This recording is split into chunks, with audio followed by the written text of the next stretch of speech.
Hello every one, ഇത് ഞാൻ ഉണ്ടാക്കിയിട്ടുള്ളത് റാഗി പുട്ടും നല്ല ടേസ്റ്റി ആയിട്ടുള്ള വറുത്തരച്ച കടലക്കറിയുമാണ്. അപ്പോൾ നല്ല തിക്ക് ഗ്രേവിയുള്ള ഉള്ളിലേക്കൊക്കെ മസാല പിടിച്ച നല്ല ടേസ്റ്റി ആയിട്ടുള്ള കടലക്കറിയാണ് കേട്ടോ ഇത്. കുറച്ച് ടൈം എടുത്താലും നമുക്ക് ഈസി ആയിട്ട് ഉണ്ടാക്കിയെടുക്കാവുന്നതേ ഉള്ളൂ. അപ്പോൾ ഞാൻ ആദ്യം തന്നെ 1.5 കപ്പ് കടല തലേ ദിവസം വെള്ളത്തിൽ കുതിർത്താൻ വേണ്ടി വെച്ചിട്ടുണ്ടായിരുന്നു. അതൊരു കുക്കറിലേക്ക് ഇട്ട് കൊടുക്കുകയാണ്. ഇനി പെട്ടെന്ന് നിങ്ങൾക്ക് കടലക്കറി ഉണ്ടാക്കണം എന്നുണ്ടെങ്കിൽ നിങ്ങൾ നല്ല തിളച്ച വെള്ളം നല്ല കഴുകിയ കടലയിലേക്ക് ഒഴിച്ചിട്ട് ഒരു 2 മണിക്കൂർ വെച്ചിട്ട് കുക്ക് ചെയ്തെടുത്താൽ മതി. നന്നായിട്ട് തന്നെ കുക്കായി കിട്ടിക്കോളൂ കേട്ടോ. ഇനി ഇതിലേക്ക് ആവശ്യത്തിനുള്ള ഉപ്പിട്ട് കൊടുക്കാം. ഇപ്പോൾ ഫസ്റ്റ് ടൈമൊക്കെ അല്ലെങ്കിൽ ആദ്യമായിട്ടൊക്കെ കുക്കിംഗ് തുടങ്ങുന്ന ടൈമിലൊക്കെ ഞാൻ എന്താ ചെയ്യുകയെന്ന് വെച്ച് കഴിഞ്ഞാൽ ജസ്റ്റ് ഉപ്പിട്ടിട്ട് നന്നായിട്ടൊന്ന് മിക്സ് ചെയ്ത് കൊടുക്കും. അതുപോലെ ഞാനിപ്പോൾ കാണിച്ചു തരുവാണ് കേട്ടോ. നല്ലപോലെ മിക്സ് ചെയ്തതിന് ശേഷം ജസ്റ്റ് ഒന്ന് ടേസ്റ്റ് ചെയ്ത് നോക്കും. അപ്പോൾ കറക്റ്റാണ് ഉപ്പ് എങ്കിൽ ഓക്കെയാണ്. ഇനി കൂടിപ്പോവുകയാണെങ്കിൽ ജസ്റ്റ് ഒന്ന് കഴുകി കുറച്ച് കളഞ്ഞതിന് ശേഷം നമുക്ക് കറക്റ്റ് ഉപ്പാക്കിയിട്ട് എടുക്കാം. അപ്പോൾ ഉപ്പ് കൂടിയാലും കുറഞ്ഞാലും പ്രശ്നമാണ്. കാരണം കടലയുടെ ഉള്ളിലേക്ക് ഇപ്പോഴാണ് നല്ലപോലെ ഉപ്പ് പിടിക്കുള്ളൂ. അപ്പോൾ നമുക്ക് ആവശ്യത്തിന് ഉപ്പ് വേണം. കുറഞ്ഞു കഴിഞ്ഞാൽ ഉള്ളിലേക്ക് അധികം ഉപ്പ് പിടിക്കാത്ത പോലെ തോന്നും. ഇനി കൂടിപ്പോയി കഴിഞ്ഞാൽ പിന്നെ ഒന്നും ചെയ്യാനും പറ്റില്ല. അപ്പോൾ ആവശ്യത്തിന് വെള്ളം ഒഴിച്ചിട്ടുണ്ട്. കടല എടുത്തതിൻ്റെ കുറച്ച് ഇരട്ടി ഹൈറ്റിൽ ഞാൻ വെള്ളം ഒഴിച്ചിട്ട് ഗ്യാസിൽ വച്ചിട്ടുണ്ട് കുക്കറിൽ. അപ്പോൾ ഒരു 5 വിസിലാണ് കണക്ക്. ഒരു 5 വിസിലാകുമ്പോൾ ഓപ്പൺ ചെയ്ത് നോക്കുക. എന്നിട്ടും റെഡി ആയില്ലെങ്കിൽ പിന്നെ കുറച്ചും കൂടി ഒന്ന് ജസ്റ്റ് ഒന്ന് വിസിലടുപ്പിച്ചെടുത്താൽ മതി. പക്ഷേ ഒത്തിരി വെന്ത് പോകേണ്ട ആവശ്യമില്ല. നമുക്ക് വീണ്ടും മസാലയിലിട്ട് നന്നായിട്ട് തിളപ്പിച്ചെടുക്കാനുള്ളതാണ്. ആ ടൈമിൽ നമുക്കിതിലേക്കുള്ള വറുത്തരയ്ക്കുന്ന സാധനങ്ങൾ റെഡിയാക്കാം. ഒരു പാനിലേക്ക് ഞാൻ വെളിച്ചെണ്ണയാണ് ഒഴിച്ചു കൊടുത്തിട്ടുള്ളത്. നാടൻ വെളിച്ചെണ്ണ കിട്ടുമെങ്കിൽ അതാട്ടോ നല്ലത്. ഞാനിവിടെ ഈസ്റ്റേണിൻ്റെ വെളിച്ചെണ്ണ ഒഴിച്ചു കൊടുത്തു. ഒരു 2 ടേബിൾ സ്പൂൺ ഒഴിച്ചു കൊടുത്താൽ മതി. അതിലേക്ക് തേങ്ങ ഇട്ട് കൊടുക്കാം. അപ്പോൾ ഞാൻ കടയിൽ നിന്ന് വാങ്ങുന്ന ബോക്സിൽ കിട്ടുന്ന തേങ്ങയാണ് ഇട്ടത്. അപ്പോൾ അതുപോലെ ഉപയോഗിക്കുന്നവരാണെങ്കിൽ നോർമൽ ടെമ്പറേച്ചറിലാവണം ഈ എന്നുള്ള കാര്യം ഒന്ന് ഓർക്കുക. നല്ല പോലെ ഫ്രീസറിലാണ് ഇത് എപ്പോഴും സ്റ്റോർ ചെയ്യേണ്ടത് കേട്ടോ. ഫ്രിഡ്ജിൻ്റെ താഴത്തൊക്കെ വയ്ക്കുവാണെങ്കിൽ പെട്ടെന്ന് തന്നെ ഈ തേങ്ങ ചീത്തയായി പോകും.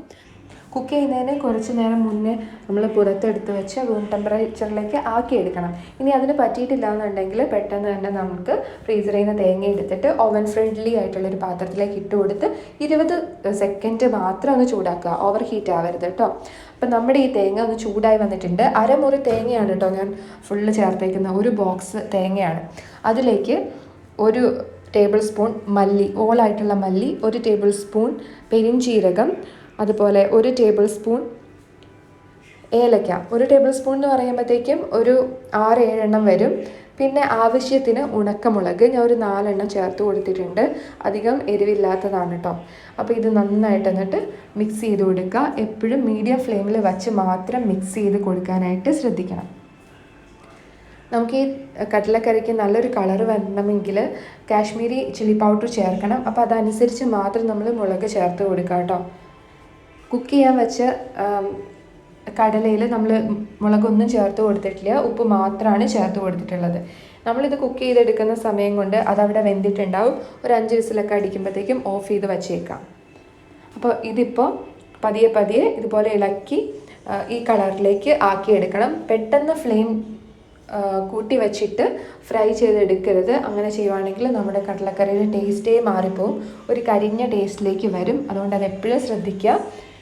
കൂടുതലായിട്ട് നമ്മൾ ഫ്ലെയിം കൂട്ടുന്ന സമയത്ത് ചെറിയ തരികൾ പോലെയുള്ള തേങ്ങ മുഴുവൻ കരിഞ്ഞു പോകാനായിട്ട് ചാൻസ് ഉണ്ട്. അപ്പോൾ ഇതുപോലെ പതിയെ മാത്രം ഇളക്കി പെർഫെക്റ്റ് ആയിട്ട് തന്നെ ഫ്രൈ ചെയ്തെടുക്കുക. ഇതാണ് ഇതിൻ്റെ മെയിനായിട്ടുള്ള ഇമ്പോർട്ടൻറ്റ് സ്റ്റെപ്പ്. അപ്പോൾ നമ്മളിപ്പോൾ റെഡി ആയിട്ടുണ്ട്. അപ്പോൾ കുറച്ച് വെളുത്ത കളറിലുണ്ടായിരുന്നു. അത് എന്താണെന്ന് വെച്ച് കഴിഞ്ഞാൽ വലിയ പീസ് തേങ്ങ ഉണ്ടല്ലോ, അത് കൂടി ഫ്രൈ ചെയ്യാൻ നിൽക്കുവാണെങ്കിൽ ചെറുതൊക്കെ കരിയും. അപ്പോൾ ഇത് പെർഫെക്റ്റ് ആണ്. നന്നായിട്ട് നല്ല കിലുങ്ങുന്ന പോലെ കേൾക്കും ഇളക്കുമ്പോൾ. അപ്പോൾ അങ്ങനൊരു സൗണ്ട് കേൾക്കുന്നുണ്ട്. നല്ല സ്മെല്ല് വരുന്നുണ്ട്. ഓക്കെയാണ്, കളറും ഓക്കെ ആണെന്നുണ്ടെങ്കിൽ അപ്പോൾ തന്നെ ഫ്ലെയിം ഓഫാക്കുക. അതിനുശേഷം 1 മിനിറ്റ് നമ്മളിങ്ങനെ ഇളക്കിക്കൊണ്ടിരിക്കണം, കരിഞ്ഞു പോകാതിരിക്കാൻ വേണ്ടിയിട്ട്. എന്നിട്ട് അതവിടെ മാറ്റി വയ്ക്കുക. ചൂടാറിയതിന് ശേഷം മാത്രമാണ് നമ്മൾ ഒരു ജാറിലേക്കിട്ട് അടിച്ചെടുക്കാൻ പാടുള്ളൂ കേട്ടോ. ചൂടുള്ള ഒന്നും ജാറിൽ അടിച്ചെടുക്കാൻ പാടില്ല. ഇത് ചൂടാറുന്ന സമയത്ത് നമുക്ക് വേറൊരു പാൻ അവിടെ വെച്ച് കൊടുക്കാം. അതിലേക്ക് ആവശ്യത്തിന് എണ്ണ ഒഴിച്ചു കൊടുക്കണം. എണ്ണ ഒന്ന് ചൂടായി വരുമ്പോഴേക്കും നമുക്ക് ഒരു 3 വെളുത്തുള്ളി, അതുപോലെ ഒരു വലിയ കഷ്ണം ഇഞ്ചി അരിഞ്ഞത്, ഒരു 4 ചെറിയ ഉള്ളി എന്നിവ ഇങ്ങനെ കട്ട് ചെയ്തിട്ട് അതങ്ങ് ഒരുമിച്ചിട്ട് കൊടുക്കാം കേട്ടോ. നല്ലപോലെ വെളുത്തുള്ളിയുടെയും ഇഞ്ചിയുടെയും ഒക്കെ പച്ചമണം മാറി വരുന്ന സമയത്ത് അടുത്ത ഇൻഗ്രീഡിയൻറ്റ് ചേർത്ത് കൊടുക്കാം. അപ്പോൾ ഇഞ്ചിയും വെളുത്തുള്ളിയും കുറച്ചധികം ചേർത്ത് കൊടുക്കാം, കുഴപ്പമില്ല. സാധാരണ വെജിറ്റബിൾ കറിയേക്കാളും കൂടുതൽ ചേർക്കാം കേട്ടോ.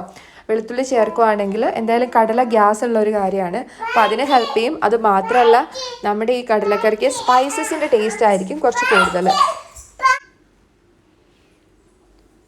അപ്പോൾ ഇത് ഉണ്ടാക്കുമ്പോഴും എപ്പോഴും നമ്മൾ കുക്ക് ചെയ്യുമ്പോൾ ലോ ഫ്ലെയിമിൽ തന്നെ ഇടുക. തിളപ്പിക്കേണ്ട കാര്യങ്ങൾ വരുമ്പോൾ മാത്രം ഹൈ ഫ്ലെയിമിലേക്ക് ഇട്ട് കൊടുത്താൽ മതി കേട്ടോ. അപ്പോൾ ഇതിലേക്ക് ഞാൻ റഫ്ലി ചോപ്ഡ് ആയിട്ടുള്ള ഒരു പീസ് സവാള കൂടി ചേർത്ത് കൊടുക്കുന്നുണ്ട്. സവാള പെട്ടെന്ന് വഴണ്ടി കിട്ടാൻ വേണ്ടിയിട്ട് കുറച്ച് ഉപ്പും കൂടി ചേർത്ത് കൊടുക്കുക. ജസ്റ്റ് ഒന്ന് ട്രാൻസ്പെറൻ്റ് ആയിട്ടൊന്ന് വാടി വന്നാൽ മാത്രം മതി കേട്ടോ. അപ്പോൾ ഇതൊന്ന് ജസ്റ്റ് ഇളക്കി കൊടുക്കാം നമുക്ക്. അപ്പോൾ ചെറുതായിട്ടൊന്ന് വാടി വന്നിട്ടുണ്ട്. ഇതിലേക്ക് 1/2 ടേബിൾ സ്പൂൺ മഞ്ഞൾപ്പൊടി, 2 table spoon Kashmiri chilli powder ചേർത്ത് കൊടുത്തിട്ടുണ്ട്. കാശ്മീരി ചില്ലി പൗഡർ ഇല്ലെങ്കിൽ എരിവനുസരിച്ച് ചേർത്ത് കൊടുക്കാം കേട്ടോ, മുളക് പൊടി. പക്ഷേ കളർ കിട്ടാൻ വേണ്ടിയിട്ട് എപ്പോഴും നല്ലത് കാശ്മീരി തന്നെ ചേർത്ത് കൊടുക്കുന്നതാണ്. എന്നിട്ട് ജസ്റ്റ് ഒന്ന് ഇളക്കി കൊടുക്കുക. അപ്പോൾ ഒത്തിരി അടി പിടിക്കുന്നുണ്ടെങ്കിൽ കുറച്ച് വെളിച്ചെണ്ണ കൂടി ചേർത്ത് കൊടുക്കുക കേട്ടോ. അപ്പോൾ 1 മിനിറ്റ് ഇട്ട് നന്നായിട്ടൊന്ന് പൊടികൾ മൂത്ത് വന്നപ്പോഴാണ് ഞാൻ ഒരു പകുതി തക്കാളി കട്ട് ചെയ്ത് ഇട്ട് കൊടുത്തിട്ടുള്ളത്.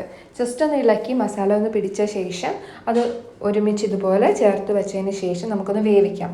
അപ്പോൾ അടപ്പടച്ച് വെച്ചിട്ടുണ്ട്, ഒന്ന് വെന്ത് വരട്ടെ. ആ ടൈമിൽ നമുക്ക് ഈ വറുത്തരയ്ക്കൽ പരിപാടിയിലേക്ക് കടക്കാം. അപ്പോൾ നമ്മൾ ആദ്യം വറുത്ത് വെച്ചിരിക്കുന്ന സാധനങ്ങളൊക്കെ ജാറിലേക്ക് ഇട്ടതിന് ശേഷം നന്നായിട്ടൊന്ന് അടിച്ചെടുത്തു. ഇപ്പോൾ നല്ലപോലെ ചൂടൊക്കെ പോയിരിക്കുവാണ്. അപ്പോൾ അതിന് ശേഷം പൊടിഞ്ഞ് കിട്ടിയതിന് ശേഷം മാത്രം വെള്ളം ചേർത്തിട്ട് നന്നായിട്ട് അരച്ചെടുക്കുക. നല്ല പേസ്റ്റ് പോലെ അരച്ചെടുത്തിട്ടുണ്ട്. ഇനി നമ്മൾ വേവിച്ച ഈ ഒരു കൂട്ടിലേക്ക് നമുക്ക് ഈ വറുത്തരച്ചതും കൂടി ചേർത്ത് കൊടുക്കാം. എന്നിട്ട് ആ ജാറിലേക്ക് കുറച്ച് വെള്ളം കൂടി ഒഴിച്ച് ജാറൊന്ന് കഴുകി ഒഴിച്ച് കൊടുത്തിട്ടുണ്ട്. അതിലേക്ക് നമ്മൾ വേവിച്ച് വെച്ചിട്ടുള്ള കടല കൂടി ചേർത്ത് കൊടുക്കുന്നുണ്ട്. അപ്പോൾ കടലയിലുള്ള വെള്ളം കൂടി ഞാനതിലേക്ക് ആഡ് ചെയ്യുന്നുണ്ട് കേട്ടോ. നമ്മുടെ കടലയുടെ എസൻസ് മുഴുവനും അതിലെ ന്യൂട്രിയൻസ് എല്ലാം അടങ്ങിയിട്ടുള്ള വെള്ളമാണത്. വെള്ളം കളയരുത്. അപ്പോൾ ഇതിലേക്ക് ഞാൻ ചേർത്ത് കൊടുത്തിട്ടുണ്ട്.